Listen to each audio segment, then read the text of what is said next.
How am I able to live my expat lifestyle? Hey, Jason here. If you've been watching the channel, you've been seeing me now 10 years in the game as an expat slash nomad. I am on my fourth country, third continent, here in Lusaka, Zambia, the southern region of Africa. And what I've started doing is sharing with you what I've learned along these 10 years, the good and the bad, to help me be able to learn and to be where I am today. But most importantly, if you're thinking about becoming an expat or already one, why you should be looking into Zambia and this southern region of Africa for the opportunities that exist here. And no one's talking about them. So, as the video title stated, how am I able to actually live an expat lifestyle?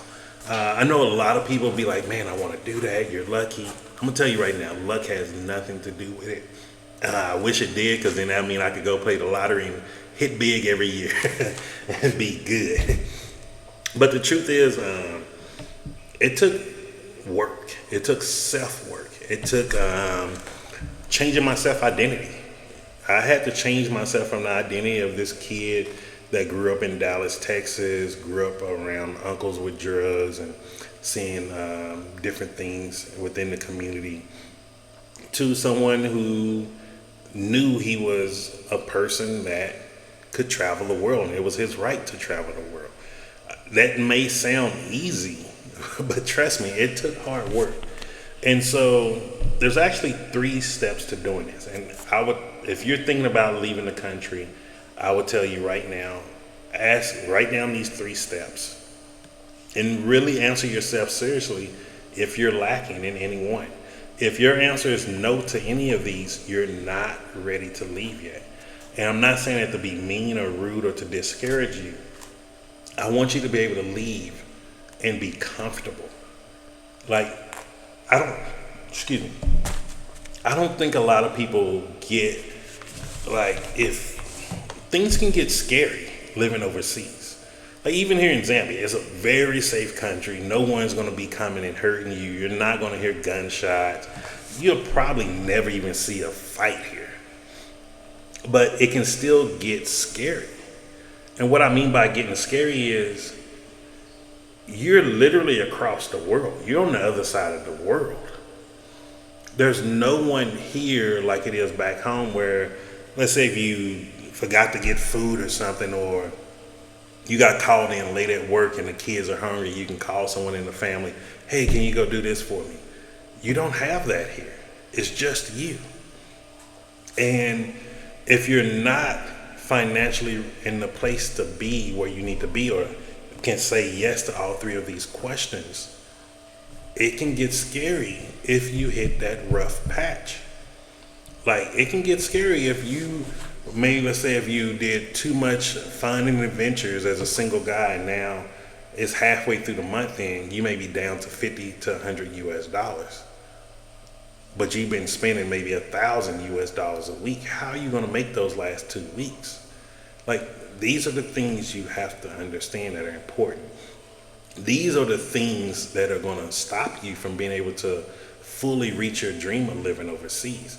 And I've seen this in every country I've been in. I've seen it everywhere. And this is the thing. These are the things that stop people from being able to leave. And they go back and then it's like, oh, well, the country wasn't good enough. Oh, this wasn't good. But the truth was, they were not ready for this type of lifestyle, because it's different.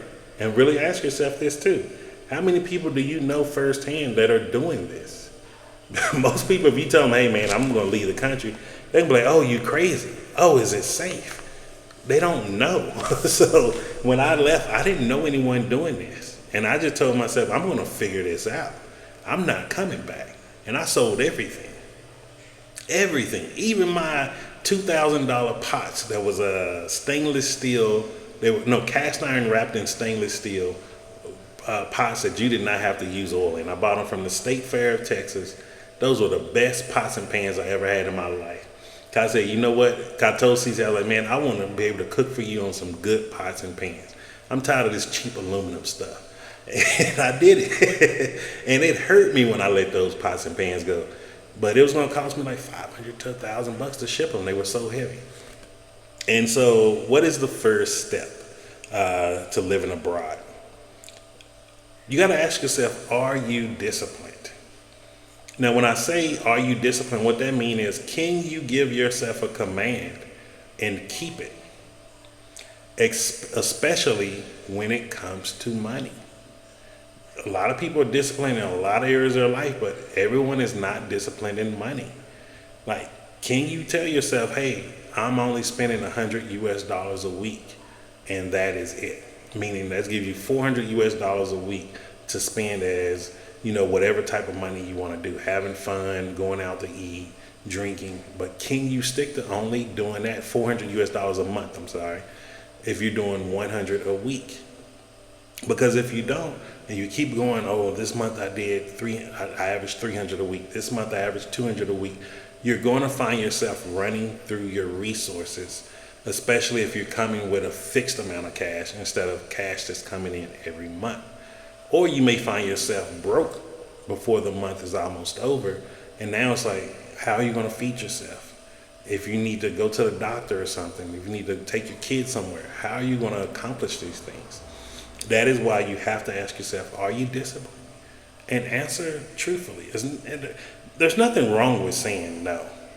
There was plenty of years of my life that I was not disciplined, even after the military.